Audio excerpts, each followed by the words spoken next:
मध्य प्रदेश शासन की सूरज धारा योजना का संबंध किससे है? तो सूरज धारा योजना उच्च गुणवत्ता वाले बीज वितरण के लिए, एससी एसटी के लिए जो तिलहन के बीज होते हैं, ऐसे फसलों को बढ़ावा देने के लिए और एससी एसटी के किसानों का सशक्तिकरण करने के लिए इस योजना को प्रारंभ किया गया था।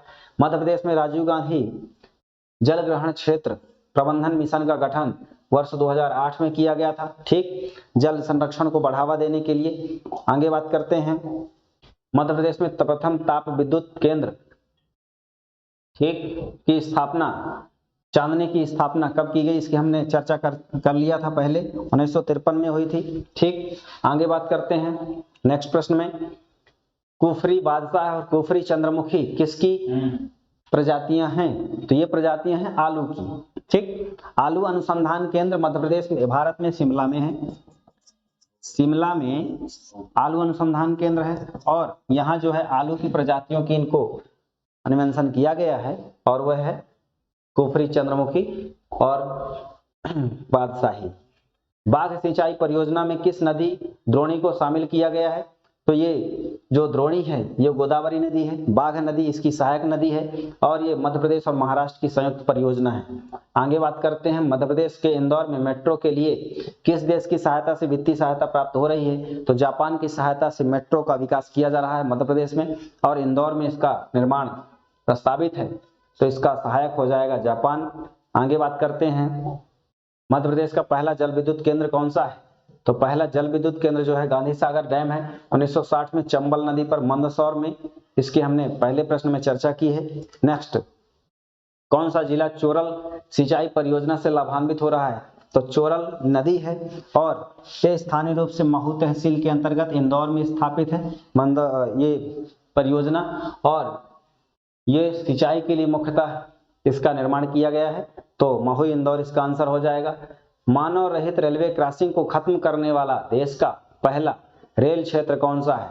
तो पश्चिम मध्य रेलवे मुख्यालय जबलपुर ये है। नेक्स्ट, मानव रहित रेलवे क्रॉसिंग क्या होती है? मतलब ऐसी रेलवे क्रॉसिंग जो जहां कोई ऐसा सेंटर नहीं है जो उसको नियंत्रित करता हो आने जाने के लिए, उसको समाप्त कर दिया गया है। एशिया का सबसे बड़ा सोयाबीन संयंत्र कहाँ स्थापित है? तो सर्वाधिक जो सोयाबीन होता है मालवा क्षेत्र में होता है और भारत में भी सर्वाधिक सोयाबीन भारत में मध्य प्रदेश में होता है, जहां लगभग 60% सोयाबीन मध्य प्रदेश में होता है। इसके बाद महाराष्ट्र का स्थान आता है। तो सोयाबीन संयंत्र कहाँ स्थापित है? सोयाबीन संयंत्र सबसे बड़ा कहाँ है? उज्जैन में है। और यदि अनुसंधान पूछे सोयाबीन अनुसंधान केंद्र, तो अनुसंधान केंद्र इंदौर में है, ध्यान रखिएगा, अनुसंधान केंद्र इंदौर और सबसे बड़ा प्लांट उज्जैन में है ना।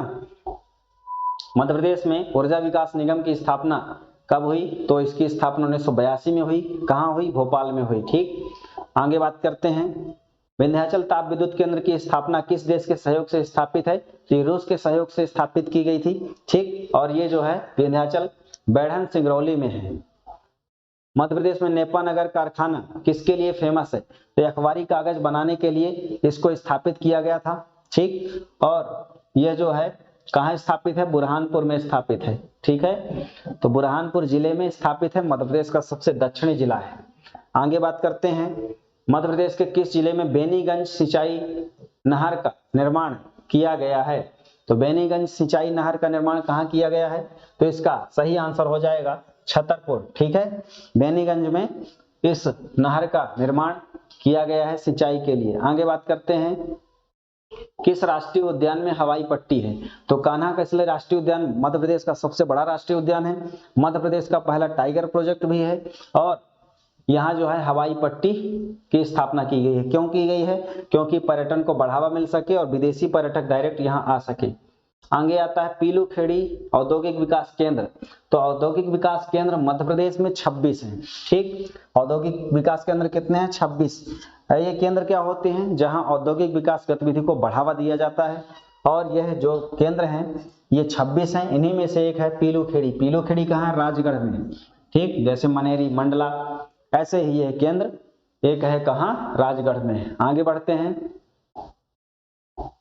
मध्य प्रदेश में बैतूल में पाथरखेड़ा कौन सा ताप विद्युत केंद्र स्थापित किया गया है?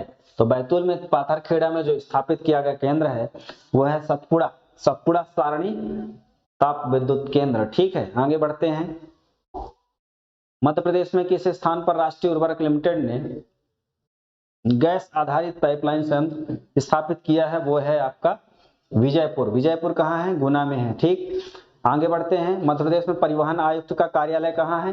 तो परिवहन आयुक्त का कार्यालय, एकमात्र कार्यालय ग्वालियर में स्थित है। ठीक, आगे बढ़ते हैं। निम्नलिखित में से कौन सी मध्य प्रदेश की एक सुप्रसिद्ध मुर्गी की नस्ल है? तो यह है कड़कनाथ। इसका मांस काला, इसका रंग काला और इसका खून काला। जीआई टैग इसको मिला है 2018 में। ये कहाँ है? झाबुआ अलीराजपुर में मुख्य रूप से पाई जाती है। आगे बढ़ते हैं। कौन सी नदी किस ओर बहती है? इसका मिलान करना है। नर्मदा नदी और ताप्ती नदी ऐसी नदियां हैं जो पूर्व से पश्चिम की ओर बहती हैं। सोन नदी उत्तर की ओर, उत्तर पूर्व, सोन नदी जो है पूर्व की ओर बहती है और वैनगंगा नदी दक्षिण की ओर, चंबल नदी उत्तर की ओर। ठीक है, इस प्रकार से नेक्स्ट प्रश्न में हम चलते हैं। विश्व का दूसरा और देश का पहला आदिवासी शोध संचार केंद्र कहाँ है? तो वह है झाबुआ में। झाबुआ में सर्वाधिक भील जनजाति है, तो वहां भील जनजातियों के प्रतिशत ज्यादा है झाबुआ अलीराजपुर में, तो यही जो है इनका शोध संचार केंद्र, इनके बारे में रिसर्च करने के लिए इसको स्थापित किया गया है। बीज एवं फार्म विकास निगम क्या होता है? बीजों के अनुसंधान को बढ़ावा देने के लिए, खेती को बढ़ावा देने के लिए रिसर्च सेंटर और उसके बारे में कुछ डेवलपमेंट करने के लिए जो संगठन है उसकी स्थापना की गई है भोपाल में 1980 में की गई है। ठीक है, ये संस्थान, इनकी स्थापना, मुख्यालय, ये जरूर याद रखें, परीक्षा की दृष्टि से बहुत इंपॉर्टेंट है। मालवा ताप विद्युत गृह की स्थापना कहाँ हुई? ये खंडवा में हुई और इसकी क्षमता जो है 2000 मेगावाट है। यहाँ दादा धोनी वाले और ओंकारेश्वर कई ताप विद्युत संयंत्र स्थापित हैं। यही है मालवा विद्युत संयंत्र। ठीक है, आगे बढ़ते हैं। रेल मंत्रालय द्वारा मध्य प्रदेश के रेल कोच फैक्ट्री की स्थापना कहाँ की गई? तो रेल कोच फैक्ट्री की स्थापना 1976 में भोपाल में की गई थी। ठीक है, rail coach factory, rail coach बनाने का कारखाना। इस प्रकार